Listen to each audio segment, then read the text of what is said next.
Hello and welcome to the channel. My name is Annalisa and today I'm working on a bookmark that is cats and books themed.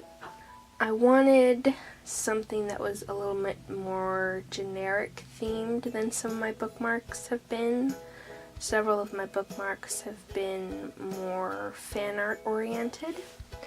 And so I wanted something that would be something who's just interested in books in general could enjoy. And so I thought, how about a pleasant bookshelf with some nice soft colors and maybe some other things besides books on the shelf, and what soft pastelish sort of things could go on bookshelves. And I came up with a teapot. My mom collects teapots and I love them too. And perhaps a vase with some just pleasant, simple greenery. And then a cat. Because cats, for one, like to get where they're not wanted, but also like to get up high and in little nooks and on top of things. And so a bookcase is definitely the sort of place a cat might be found. Plus, a lot of people who like books are introverts, and a lot of introverts like cats, whereas a lot of extroverts are more likely to like dogs.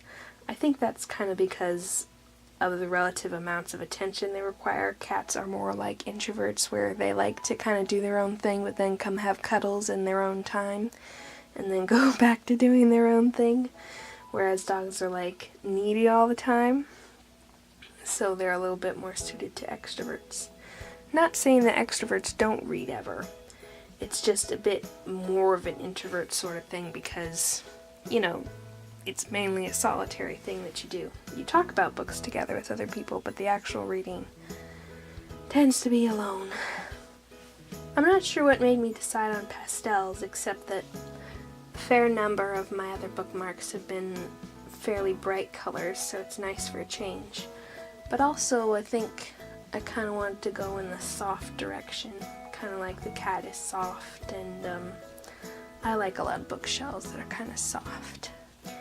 This design that I'm working on, this penned-in design, I actually did in my sketchbook quite a while ago. You might have seen the sketch for it in my first sketchbook tour that I did a while ago. And I transferred it with my light box, which I figured out if I cover the whole thing with paper, because like with this, obviously, since it's a small canvas I'm working with, I would only need to cover up a small part of my, 12 by 16 inches light box with paper, and so I would only be seeing part of it through the paper, and the rest of the light box would be glaring into my eyes without anything in front of it. So I figured out if I can block off the rest of it with other parts of the paper, like my sketchbook pages can't cover it all because it's a fairly small sketchbook, but if I cover the rest of it up with another book or something, it's a lot easier on my eyes. It's mostly just the direct, not through paper, light of the light box that hurts my eyes. So I can work a little bit longer with it if I do that. Now, for some reason, I had a really hard time getting this piece done. Not that any part of it was difficult, but that I couldn't seem to get motivated to work on it. I started on the watercoloring probably a month and a half ago at least. It was before I went to Orcas or Cannon Beach, and I had other videos that I could release, and I had other projects I could work on, so I just did, instead of getting this done and having it done so I could edit it ahead of time. I only finished this, finished doing the watercolors and everything 2 days before this is being released, so on the Monday before the Wednesday I'm releasing it. And I could only really get motivated to finally get it done because I didn't have anything else to edit for this Wednesday. It wasn't a good weekend exhaustion / lighting wise. slash having a sicky voice wise to record a book video, which is what I would normally plan, because the week before this was a, what's it called, an art video, so usually I do every other. I'm planning on doing a book one next week instead, because it'll be the first of the month, and that way I can do a wrap up and have it be up at the first of the month. So that'll be nice. So this precious little kitty cat isn't particularly based on any cat that I've had. I have had a little gray kitten, but not for quite a while. And he wasn't a tabby either. He was just a little gray kitten with blue eyes, and his name was Misty. The cats that I currently have, if you've watched my garden videos, you've probably met Fluffy, Zipper, and Aomer. Fluffy is a tortoiseshell with white bits, so like she's the tortoiseshell colors but also with white splotches, and it's a very common color scheme, but I'm not sure what it's called. It has a name. But anyway, and then Zipper is a tuxedo cat, and because of him I have a special place in my heart for all tuxedo cats. When I see art of tuxedo cats or pictures on the internet of tuxedo cats, my heart just goes a little pitter-patter.